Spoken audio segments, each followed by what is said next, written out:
Mi nombre es Nicolás Bello Camiletti, soy MVP de Microsoft. Me pueden encontrar en Twitter como nbellocam. También tengo blogs y otras cosas con ese nombre, así que en general si me buscan así me van a encontrar. Por ejemplo, GitHub y otros similares. Bueno, para arrancar, vamos a arrancar viendo qué es Docker. Docker, lo primero es algo interesante, que es una plataforma abierta, es open source, nació como algo open source de hace ya varios años, ya más de tres. La idea también es que es una herramienta para desarrolladores y para administradores, esto por igual. Yo en mi caso lo estoy dando como algo para desarrolladores y lo uso para ese tipo de cosas. Pero después para administración también está muy bueno y es uno de los focos principales. Ahora vamos a ver bien por qué es eso. Bueno, una de las cosas más interesantes es que automatiza todo lo que es el despliegue de aplicaciones y todas sus dependencias. Esto es algo un poco más fuerte de lo que era hasta ahora, por ejemplo, Nugget Packages o npm Packages, Bower. O sea, una aplicación con todas sus dependencias a nivel de paquetes de Node o de Ruby o de lo que sea, el lenguaje que quieran. Hay 20 millones de gestores. Bueno, eso por un lado, pero esto también va a nivel de dependencias del sistema operativo. O sea, nosotros en general cuando hacemos el despliegue de una aplicación, quizá por ejemplo necesitamos, por decir algo, el ejemplo de Apache con PHP y demás. Necesitamos toda una estructura creada para eso, a nivel de sistema operativo, de aplicaciones, etcétera. Pero no solo eso, a veces necesitamos también, por ejemplo, tener bases de datos y a veces hasta bases de datos que no están como servicios o que nos facilita tenerlas de otras formas. Podemos dar como ejemplo Redis, Mongo, Neo4j. Hay muchas, así que nos pueden venir muy bien tenerlas fácilmente instalables, digamos, dentro de un ambiente. Luego, algo que es la clave de todo esto es que usa el concepto de contenedores virtuales. Este concepto es algo que no es nuevo, es algo viejo, de hecho, ya tiene un par de años, eh, y justamente viene en base a herramientas que están ligadas al kernel y al sistema operativo en sí. Después vamos a ver un poquito más algunos de esos conceptos. Em, bueno, y por último, algo muy interesante es que funciona en cualquier lugar. Esto con un asterisco ahí que incluso hasta podríamos hacerlo un poco más grande. Funciona en cualquier lugar donde esté el Docker Engine y aparte tengan un kernel más básicamente en común. Hoy en día, bueno, está lo que es Docker, el foco nació con Linux, pero hoy en día está empezando a aparecer en Windows. Ya hubo el año pasado muchos anuncios vinculados a esto. Después vamos a ver un par de cositas más con eso. Pero para tener en cuenta, las containers de Windows andan en Windows y los otros solo en Linux. Entonces, la primera comparación que siempre se hace puede ser que no sea la mejor, de hecho tiene sus problemas graves, pero en principio la primera comparación que siempre se hizo fue las VMs contra los containers. Porque esto se supone que es una mejora en base a lo que eran las VMs. Las VMs Virtual Machine, ¿no? Máquinas virtuales que podemos crear usando VirtualBox, VMware, Player, Fusion, lo que sea, Hyper-V, etc. Estas, en general, lo que se estaba haciendo antes era, vos tenías una máquina, un host nativo, como esta notebook, por ejemplo. Encima de eso está bueno, un sistema operativo, después la aplicación, el hypervisor. En este caso, bueno, puede ser VirtualBox, VMware Player o Fusion, lo que se les ocurra, Hyper-V, etc.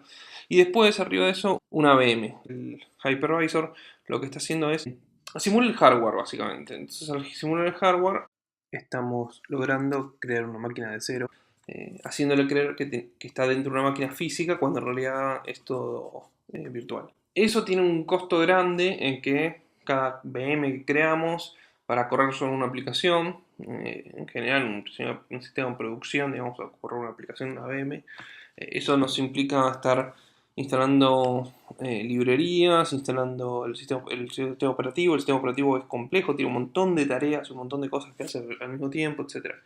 ¿Cuál es la idea de Docker?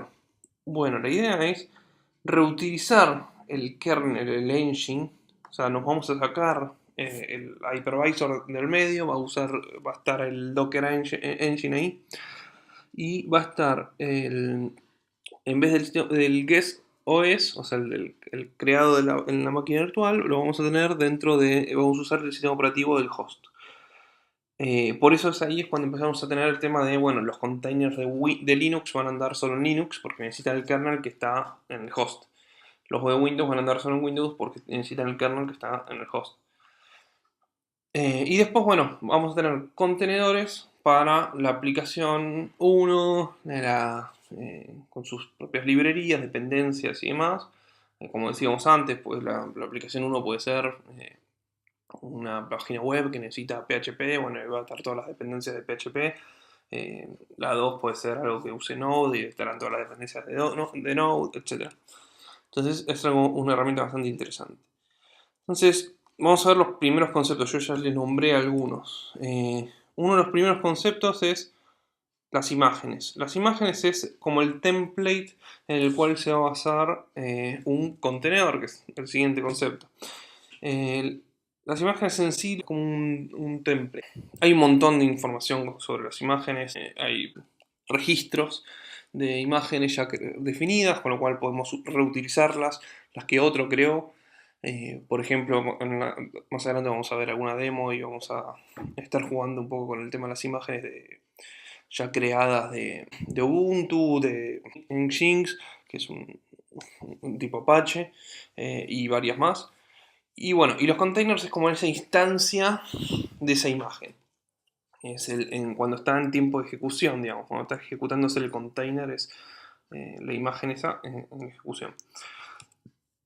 Luego tenemos el Docker Engine, que era lo que decíamos antes, es como un proceso que son dos partes, es un cliente y un servidor, pero el que está manejando toda la creación de los contenedores y demás es el servidor, el daemon, que es el que crea en base a imágenes los contenedores y todo lo demás. Ahora vamos a ver algunos conceptos de eso. Bueno, y después tenemos los registros y los repositorios. Los registros es como lo que estábamos diciendo antes con el tema de las imágenes, la parte donde van a estar las imágenes ya definidas, creadas por otros, por nosotros mismos también. Y los repositorios son los puntuales donde vamos a tener imágenes particulares de cada uno. Por ejemplo, la de Ubuntu o alguna de las otras que dijimos, va a tener cada una su repositorio, básicamente como si fuese un repo de Git, algo muy parecido. De hecho usa muchos conceptos con respecto a eso. Bueno, entonces, dentro de lo que es los containers en Linux, yo les comentaba que usa cosas del sistema operativo, features del sistema operativo, que ya vienen desde hace un tiempo. Las principales son los namespaces, los cgroups y las capabilities. Los namespaces lo que hacen es básicamente separar, aislar distintas partes del sistema operativo para que otros procesos no lo puedan ver. Tenemos namespaces de Process ID, de todo lo que es red, de todo lo que es el file system, mount y de usuarios, etc. Entonces lo que logramos con eso es, podemos crear un conjunto de namespaces para todo eso y aislamos un conjunto de procesos, de redes, de toda la parte de mounts y demás, file systems, y los vamos a mantener todos aislados dentro de un conjunto usando namespaces.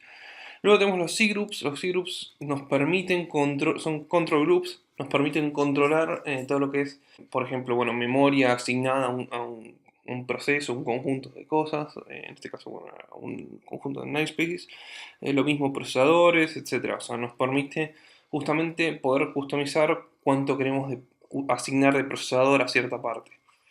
Y las capabilities, por último, es lo que nos da un poco más de seguridad de, por ejemplo, que no nos permita acceder, por ejemplo, a cosas de redes, darle permisos para habilitarlo a acceder a ciertas partes. En general no se va a poder. En Windows, hoy en día están apareciendo los contenedores. Hay dos tipos, aparecen en Windows 2000 Server 2016, que está todavía en preview.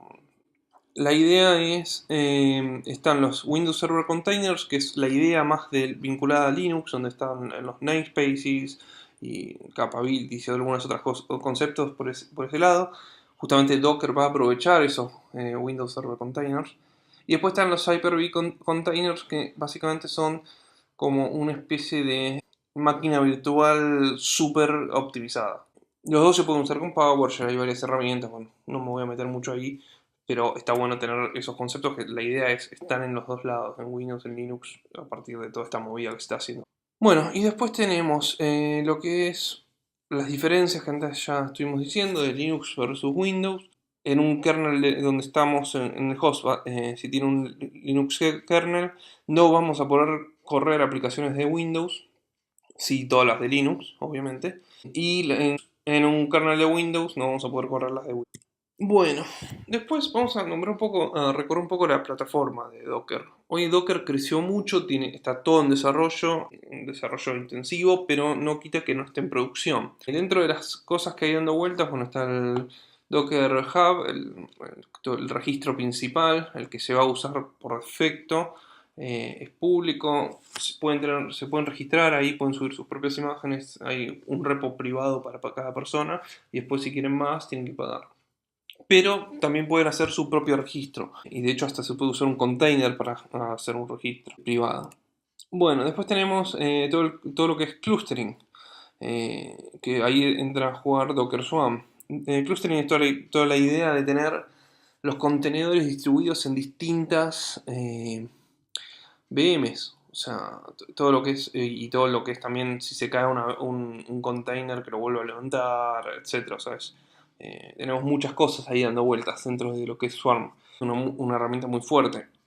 Hoy en día también el otro que se usa dentro de la comunidad para este tipo de cosas, hay uno de Google y después hay otro, por ejemplo, de Apache Mesos, es bastante utilizado también, tiene un poco de soporte para este tipo de cosas, entonces la idea es poder distribuir entre varias VMs, engines de Docker, y poder moverse como que abajo hay una sola VM, ¿no? La idea que estamos viendo ahí en el logo de tener varias ballenas y los containers no se dan cuenta. Después tenemos todo lo que es provisionamiento, ahí aparece Docker Machine.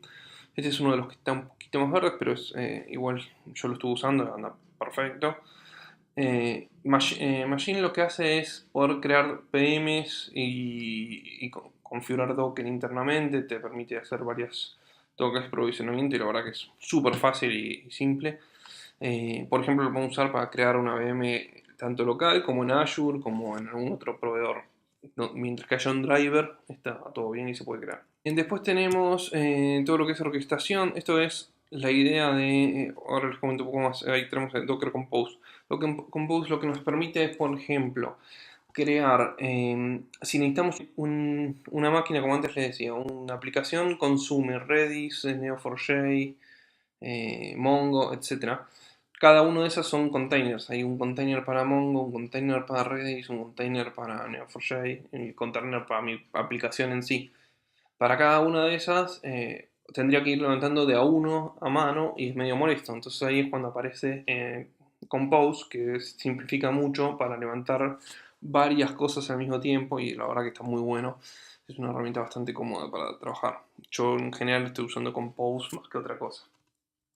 Bueno, y después tenemos una interfaz gráfica, que la vamos a jugar un poquito con eso también, que se llama Kitematic. Esto es una herramienta bastante buena para poder visualizar. Esta quizá para un primer nivel de entrada en Docker está bueno. Digamos, podemos crear ahí con dos clics un Redis o un servidor web y jugar ahí usando el mouse, digamos, bastante bueno. Y bueno, por último, lo que antes ya les había comentado, Docker Client y Daemon, el servidor y el cliente, los dos son el Docker Engine. Se lo llama es lo mismo, ¿no? Todo esto es parte de la plataforma, hay otras cosas dando vueltas, estas son las principales y por lejos son las más grandes.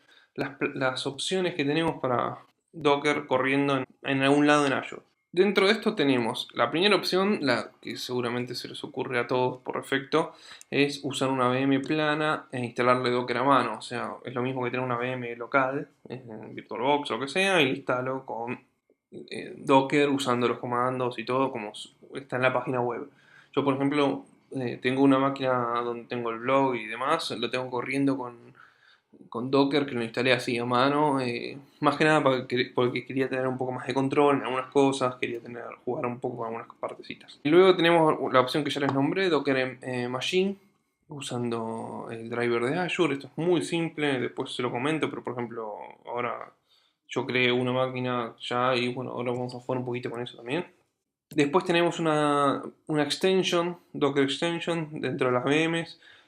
También eso está dentro de las posibilidades que da Azure para crear una VM. Ya la idea sería, tenemos una VM común, pero ya con toda la instalación de Docker metida dentro de la extensión, entonces ya entra mucho más fácil. Después, bueno, tenemos un container market. Esto es una de las cosas que habían nombrado cuando salió Docker al mundo de Microsoft. Entonces ahí agarraron y mostraron el container market. Básicamente es crear containers eh, con un par de clics, pero bueno, por debajo tenés una VM en general con la Docker extension. Y bueno, ahí es cuando hay que tocar un par de cositas y configurar. Pero una vez que ya está, es agregar un container nuevo, está bastante bueno. Eh, Todo desde el portal. Y después tenemos un servicio que es más nuevo, que está todavía creándose, que es Azure Container Service. Esto lo bueno es que está pensado justamente para que tengan varias VMs, no solo una. Ya viene configurado con todo lo que es por debajo, todo lo que es Apache Mesos o Swarm.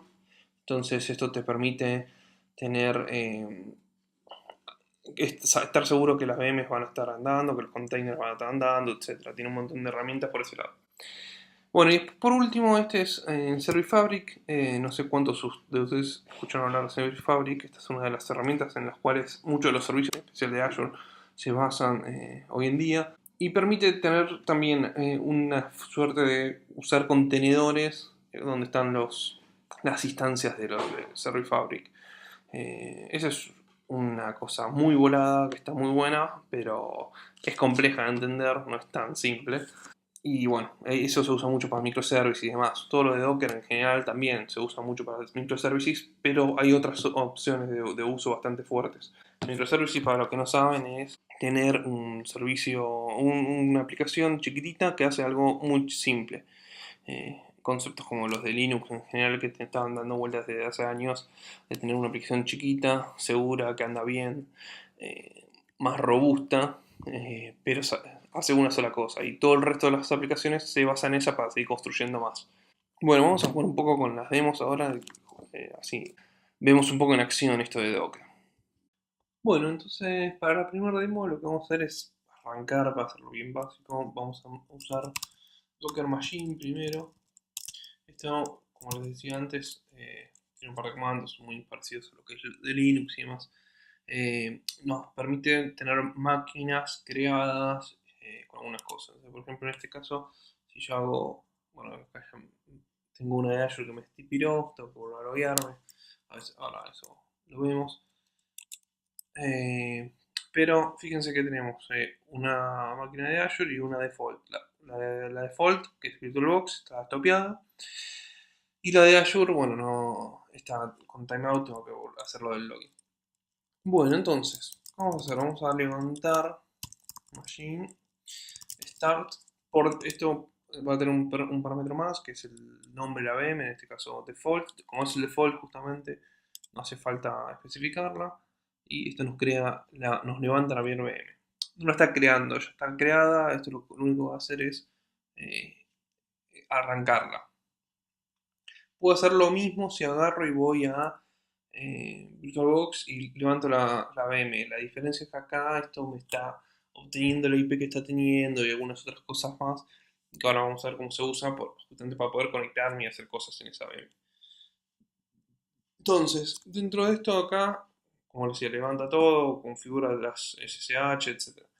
Eh, lo que vamos a necesitar ahora es obtener los environments. O sea, si yo ahora hago el primer comando que vamos a ver siempre en Docker es docker ps, me va a decir que todavía no está conectado a nada.